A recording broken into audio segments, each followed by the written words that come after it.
Assalamualaikum warahmatullahi wabarakatuh. Welcome back to my channel, dan aku akan bahas mengenai 3 momen paling menyebalkan yang pernah ada di dunia Attack on Titan, guys ya. Bisa dibilang momen-momen ini adalah momen paling, ya menurut gue itu harusnya itu nggak kayak gitu loh. Harusnya itu bisa begini-begini, kok malah jadi begini-begini gitu loh, guys ya. Kita bahas ini deh. Check this out.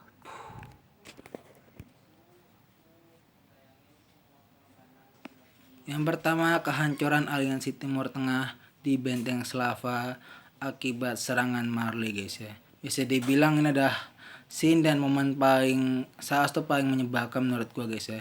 Dimana dengan kemampuan militer yang sudah bisa dibilang lebih tinggi sedikit dari Marley, logikanya harusnya mereka itu bisa mengalahkan pasukan Titan itu, guys ya. Cuma sayangnya kayaknya di sini mungkin mereka sedikit lengah karena masalah si Gaby. Ya bener banget, guys ya. Gara-gara Gaby yang sok-sok polos datang gitu, guys ya, cuma pakai baju piyama gitu, guys, terus abis itu jalan-jalan gitu tuh, hey guys gitu, kayak aku menyerah gitu, terus tiba-tiba dia langsung lempar bom, boom gitu, guys ya. Meskipun sebenarnya ada surprise attack sih di serangan pas si Armor Titan turun, dimana tiba-tiba ternyata masih ada lagi kereta itu. Cuma tetap aja gue merasa harusnya ya pihak Marvel itu kalah gitu, karena itu udah segitu kuatnya tapi masih bisa dikalahin tuh aneh gitu loh. Kayak misalnya kan Armor Titan tuh udah bukan apa udah bukan lusuh lagi tuh. Armor Titan tuh udah kayak udah kayak bangkai gitu loh, udah kayak rusak gitu loh badannya, udah nggak berdaya sama sekali gitu loh, tapi itu mereka masih bisa menang gitu loh. Itu cuma ngandelin bisitan gitu doang gitu, gue aneh ngeliatnya gitu, kok bisa gitu loh kan, padahal kemampuannya aduh pokoknya asli nyebelin deh. Terus tambah lagi dengan serangan yang diajarkan sama Marley itu yang dari atas tuh benar biadab banget sih, parah. Mereka merubah nggak jutaan sih, hampir bisa dibilang ratusan orang Eldian Marley diubah ke bentuk mindless Titan. Itu benar tega banget, benar parah banget, guys tuh. Maka gue benar benci banget, guys, benar kesel banget sama momen ini, guys, karena ini benar bikin gue tuh kayak gila nggak sih ini, humanity itu kemana gitu loh, guys. Parah. Kemudian terbunuhnya Erwin oleh Beast Titan, guys ya. Bisa dibilang ini juga jadi salah satu momen paling menyebalkan.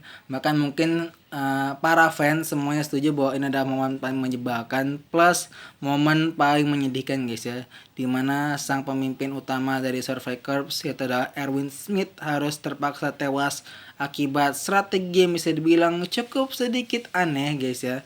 Karena menurut gue sih harusnya Erwin tuh nggak perlu mengerahkan seluruh squadnya. Iya sih, emang bisa jadi bisa jadi pengalih perhatian. Cuma maksud gua, come on, satu squad lo bawa Win, satu squad gitu. Maksudnya gua tahu emang si Zeke itu nggak bodoh-bodoh banget gitu, kalau saya nggak dibawa semua kan kayak nggak yakin. Tapi cuma ya lu bisa lah ninggalin beberapa orang di belakang gitu loh, untuk sekedar nanti mungkin akan memberikan informasi kalau saya keadaannya udah aman atau gimana gitu kan, atau mungkin setidaknya untuk ada beberapa yang survive gitu kan. Ini malah dibawa semua itu kayak kesannya kayak lu itu mau ngedatengin maut gitu loh. Tuh konyol banget, serius menurut gua.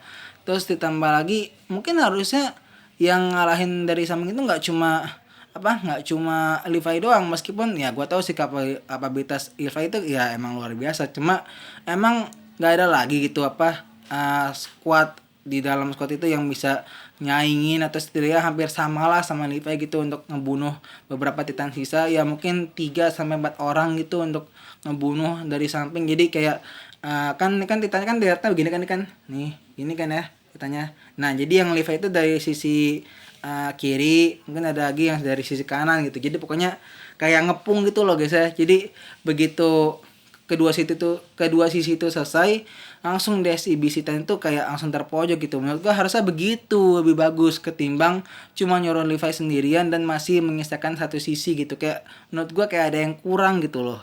Ya pokoknya itu dan kesel banget, guys ya. Pokoknya aduh gila sih, udah kesel, sedih banget itu momen kayak gitu, guys ya. Dan itu bener jadi kayak sebuah serangan batin gitu loh buat fans AOT, karena ya mereka tuh nggak siap gitu kehilangan Erwin itu di saat seperti itu gitu, guys ya. Waduh. Dan yang terakhir adalah coming soon guys ya, dimana Mikasa galau atau Mikasa pelin plan guys ya. Di sini kita diperlihatkan Mikasa yang sudah mulai dewasa dan sudah mulai mengerti akan yang namanya cinta lebih lanjut guys ya. Tapi ternyata Mikasa ku sayang ini malah kayak orang linglung gitu guys ya, kayak orang bingung.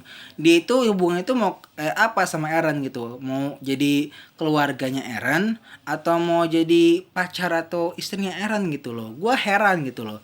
Padahal itu adalah jawaban yang simpel gitu. Kalau emang lo mau jadi mau jadi istri ya fokus gitu loh. Jangan pelin-pelan begitu. Tapi di sini dia malah pelin-pelan, dia kayak merasa masih bagian dari keluarganya Eren gitu loh. Iya, oke. Gua tahu emang lo tuh diadopsi, dibesarkan sama keluarga Eren. Tapi kalau emang lo cinta sama Eren, what's wrong gitu? Toh juga lo kan emang bukan keluarga aslinya Eren kan, jadi nggak masalah menurut gue dong. Nah ini masa Mikasa ini pelin-pelannya nauzubillah min zalik gitu loh, bikin gue makin kesel banget. Iya sih, gue itu nggak tahu suka banget juga sama masa romance di AOT gitu, gue kayak nggak peduli amat gitu. Mau Mikasa sama Jian kayak, mau Mikasa sama Koni kayak, boleh lah. Yang penting Mikasa bahagia gitu. Tapi yang ini masalah di sini adalah Mikasa itu ngebetnya sama Eren gitu. Sedangkan begitu udah momennya tok pas banget, dia malah linglung, bingung, pelin-pelan, dia kayak bilang, "Aku itu keluarga kamu kayak apa? Kamu itu kayak keluarga aku, kayak keluarga buat aku gitu loh." Kayak gitulah pokoknya kan, nyebelin banget gitu loh. Kok bisa gitu loh di momen seperti itu Mikasa malah ngomong kayak gitu, itu kok bisa gitu loh. Fans Eren Mika tuh kayak gimana itu perasaannya pas ngeliat kayak gitu tuh. Menurut itu udah momen paling bagus, tapi si Mikasanya malah begitu. Ya Allah ya. Kalian sabar-sabar aja guys ya. Momen itu akan terjadi nanti sekitar di part kedua kalau mungkin dapat guys ya. Dan kayak emang dapat sih, kalau saya emang bilangnya final season ya otomatis pasti dapat guys ya. Di part kedua kayaknya, karena kalau mungkin masuk part satu enggak sih kayaknya. Bentar. Kan part satu kan mungkin kurang lebih dari pas Marley versus Timur Tengah sampai, ini prediksi guys ya, sampai mungkin kehadiran sosok Titan Monster Eren guys ya. Jadi kayaknya kayaknya kena sih. Ya tergantung yang pihak editornya mau masukin apa enggak gitu guys ya. Kalau mungkin pihak editor atau fans Mikasa berat mungkin kayak nggak mau kayak guys ya, takut Mikasa dibully soalnya guys ya. Kalau kalian kira-kira momen apa nih guys ya, momen yang paling kalian benci dari AOT ini guys ya, atau mungkin kalian paling kesel banget kondok gitu, harusnya momen itu nggak ada gitu, harusnya kan begini-begini kok malah jadi begini-gini gitu guys ya. Sekian terus komentar, jangan lupa like, comment, and subscribe untuk gua, dan gua pada salah kata gua pamit. Assalamualaikum warahmatullahi wabarakatuh.